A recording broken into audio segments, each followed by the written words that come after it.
जय हिंद दोस्तों, वंदे मातरम। मेरे सामने जब भी शब्द मुसलमान आता है तो मुझे शिया और सुन्नी के अलावा और कुछ इस बारे में पता नहीं। मैं यही मानता हूं कि भाई जो मुसलमान होते हैं उनमें जातियों के आधार पर भेदभाव नहीं किया जाता। मैं यही मानता हूं कि इनमें सिर्फ शिया और सुन्नी होते हैं। लेकिन अभी अभी एक खबर के ऊपर नजर पड़ी, उसको पढ़कर वाकई में लगा कि यार भेदभाव इतना ज्यादा।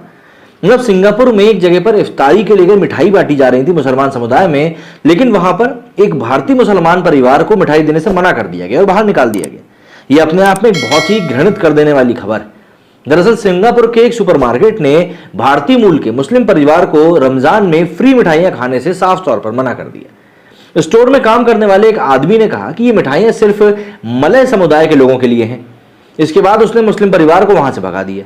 मामला सामने आने के बाद सुपरमार्केट ने माफी मांगी। दरअसल 9 अप्रैल को 36 साल के जहांबर शाली अपनी पत्नी फरहान आद्या और 2 बच्चों के साथ नेशनल ट्रेड यूनियन कांग्रेस के एक सुपरमार्केट में गए थे। यहां फेयर प्राइस की एक दुकान पर रमजान खोलने के लिए मुफ्त में मिठाई खिलाई जा रही थी। तभी वहां मौजूद एक कर्मचारी ने परिवार से कहा कि मुफ्त ट्रीट भारतीयों के लिए नहीं। इसके बाद उसने कपल को स्टैंड से कुछ भी लेने के लिए सीधे तौर पर मना कर दिया और कहा कि वो वहां से कुछ भी करके दूर चले जाए। जहांबर शाली ने पूरी घटना से जुड़ा एक पोस्ट भी सोशल मीडिया पर शेयर किया, जहां उन्होंने लिखा कि मैं और मेरी पत्नी सिर्फ मुफ्त मिठाई की जानकारी दे रहे एक पोस्टर को पढ़ रहे थे। तभी एक कर्मचारी ने कहा कि यह भारतीयों के लिए नहीं। उसने कहा कि उसे सीनियर अफसरों से मिठाई सिर्फ मलय समुदाय के लोगों को देने के लिए कहा गया है। हमें यह बात बहुत अजीब लगी और हम वहां से चले गए। सोशल मीडिया पर पोस्ट वायरल होने के बाद फेयर प्राइस स्टोर ने माफी मांगी। स्टोर की तरफ से बयान जारी करके कहा गया है कि उन्होंने मुस्लिम परिवार से संपर्क किया है और इस समस्या को तुरंत सुलझा लिया है। साथ ही उन्होंने अपने कर्मचारियों को भी जरूरी हिदायत दी।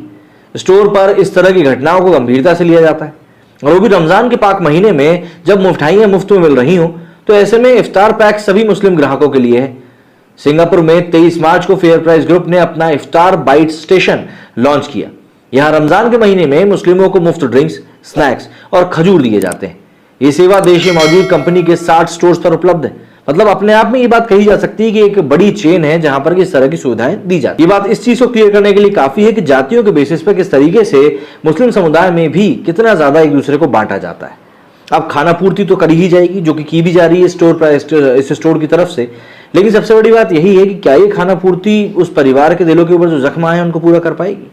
मुस्लिम समुदाय के अंदर कितने सारी जातियां होती हैं ये भी इसी को देखकर पता चलता है, और आपस में ये लोग कितना भेदभाव करते हैं ये भी इसी से पता चलता है।